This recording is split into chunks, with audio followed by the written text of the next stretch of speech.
ఇవాళ మన special recipe వచ్చేసి ఎగ్ బిర్యానీ. చాలా సింపుల్గా చేసుకునే రెసిపీ, హోటల్కి మించిన టేస్ట్లో అయితే ఉంటుంది. ఇందులోకి సపరేట్గా గ్రేవీని కూడా చేసుకునే పని అయితే లేదనమాట. మరి ఎందుకు ఆలస్యం, ప్రాసెస్లోకి అయితే వెళ్ళి. ముందుగా నేను 1.5 గ్లాస్ వరకు అయితే బాస్మతి రైస్ని తీసుకున్నాను. బియ్యాన్ని 2 సార్లు బాగా కడిగి 30 నిమిషాల వరకు అయితే నానబెట్టాలి.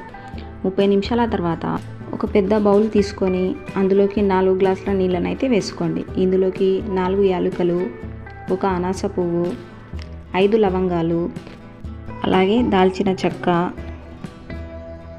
దగడ పువ్వు, రాటి మొగ్గ, అలాగే 1 స్పూన్ వరకు ఆయిల్ని అయితే వేసుకొని రుచికి సరిపడా ఉప్పును వేసి నీళ్ళను బాయిల్ అవ్వనివ్వండి. ఇలా బాయిల్ అయ్యాక ముందుగా నానబెట్టుకున్న బియ్యాన్ని ఇందులోకి వేసి 80% వరకు అయితే మనం కుక్ చేసుకుందాం.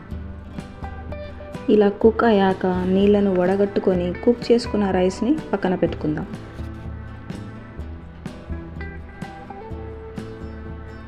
ఇప్పుడు ఒక కడాయిలోకి 3 స్పూన్ల ఆయిల్ అయితే వేసి 3 పెద్ద సైజు ఉల్లిపాయలను వేసి ఫ్రై చేసుకొని పక్కన పెట్టుకుందాం.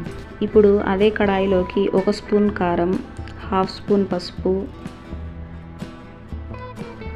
ముందుగా బాయిల్ చేసుకున్న గుడ్లను అయితే వేసి 1 నిమిషం వరకు అయితే ఫ్రై చేసుకుందాం. ఫ్రై చేసుకున్న గుడ్లను అయితే తీసి పక్కన పెట్టుకుందాం.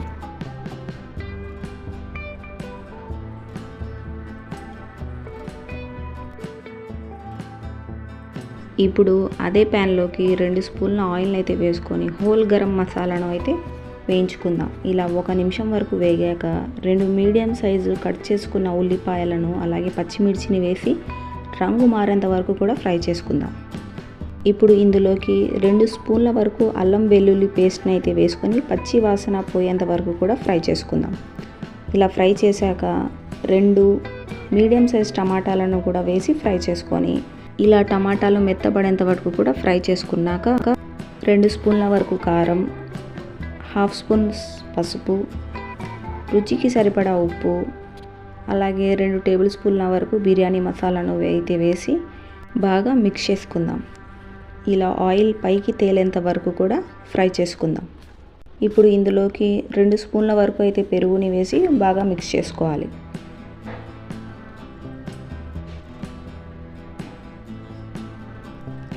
ఇలా బాగా మిక్స్ చేసుకున్నాక పుదీనా అలాగే కొత్తిమీరను కూడా వేసి బాగా ఫ్రై చేసుకోవాలి. ఇప్పుడు ఇందులోకి ముందుగా ఫ్రై చేసుకున్న గుడ్లను అయితే వేసి గ్రేవీ గుడ్లకు బాగా పట్టే విధంగా అయితే మిక్స్ చేసుకోవాలి.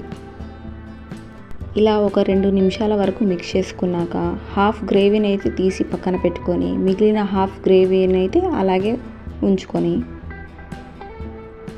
ఒక లేయర్ వరకు రైస్ని వేసుకొని అలాగే కొన్ని పుదీనా అలాగే కొత్తిమీర ఆకులు, ఫ్రై చేసుకున్న ఆనియన్స్ని వేసి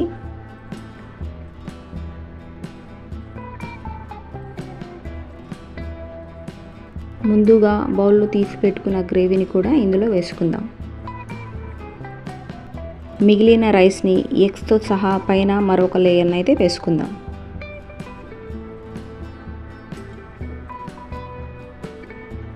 పుదీనా, కొత్తిమీర అలాగే బ్రౌన్ ఆనియన్స్ని కూడా వేసుకుందాం. కలర్ఫుల్ కోసం ఎల్లో ఫుడ్ కలర్ని అయితే కొంచెం వాటర్లో అయితే కలిపి కూడా వేసుకోవచ్చు. మూత పెట్టేసి 10 నిమిషాల వరకు లో ఫ్లేమ్లోనే కుక్ చేసుకుందాం. అంతేనండి, వేడివేడిగా ఎగ్ బిర్యానీ రెడీ. చాలా సింపుల్గా చేసుకునే రెసిపీ, హోటల్కి మించిన టేస్ట్లో అయితే ఉంటుంది. ఇందులోకి సపరేట్గా గ్రేవీ కూడా అవసరం లేదనమాట.